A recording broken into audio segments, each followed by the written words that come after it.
Matthew Stuckey here from Verity Baptist Church Manila, providing you another missionary update. And so this past week we had 64 salvations, and that's not a bad number, but I was actually sick on Friday and Saturday, and so I didn't do any soul winning those days. And we also had a lot of other people from church that were sick as well, so our soul winning attendance was a little bit down on Sundays from what it could have been. More people would have joined us for that, and there were other people not able to go soul winning.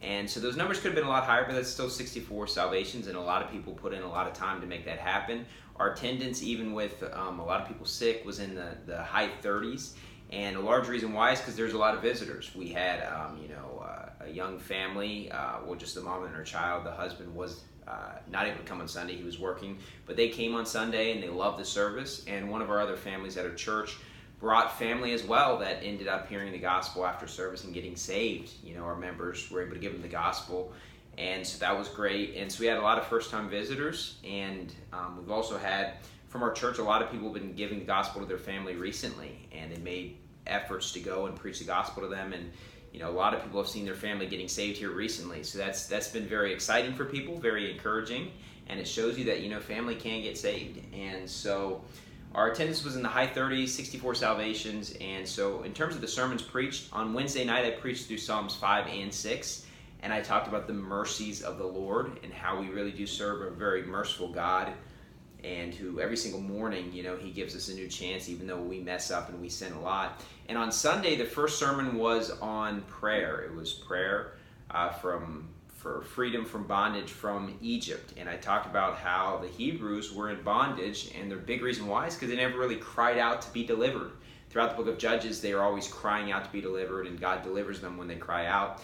And it took them really a while to really in unison just cry out to God for deliverance, and then God granted that deliverance. And so it was part of our prayer challenge here for April, where the goal is that every single morning you would spend at least 10 minutes in prayer, and we gave out a little sample prayer list for people that they can use as a template to help them in their prayer life.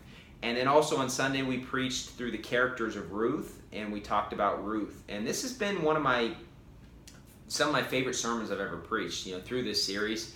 Honestly, I feel like they've been, more helpful sermons, and some of my favorites I've ever preached. And a lot of stuff I've learned just from reviewing and preparing those sermons, and kind of the sermons that help change people's lives. And the big thing I talked about with Ruth, which is something that I think people have the wrong idea about, is that when you make decisions to do something big for God, it actually usually starts off bad. It doesn't start off good. You don't start with just, you move to be a part of a great church. And God will provide, God will bless you. But usually it starts off where you kind of have a bit of a rough spell. And people need to be aware of that as they move to good churches, or as they decide to, forsake various things in their life that, it could start off with, problems financially, problems with happiness, problems with people forsaking you, family and friends and things like that. And so that's something we just need to keep in mind to be ready for that battle, that when we decide to live for God, it's not going to be easy from day one.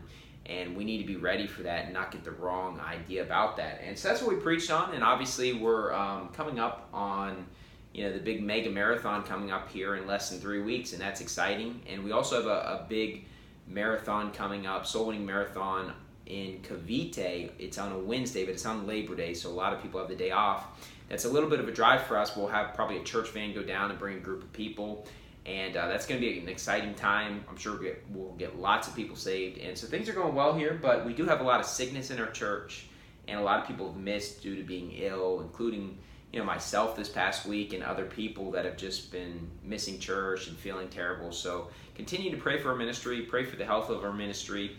Obviously going soul winning out in the sun a lot is difficult, and it is heating up outside, so maybe that's part of it. I'm not really sure why. But anyways, things are going great, and continue to pray for us. Thank you, and God bless.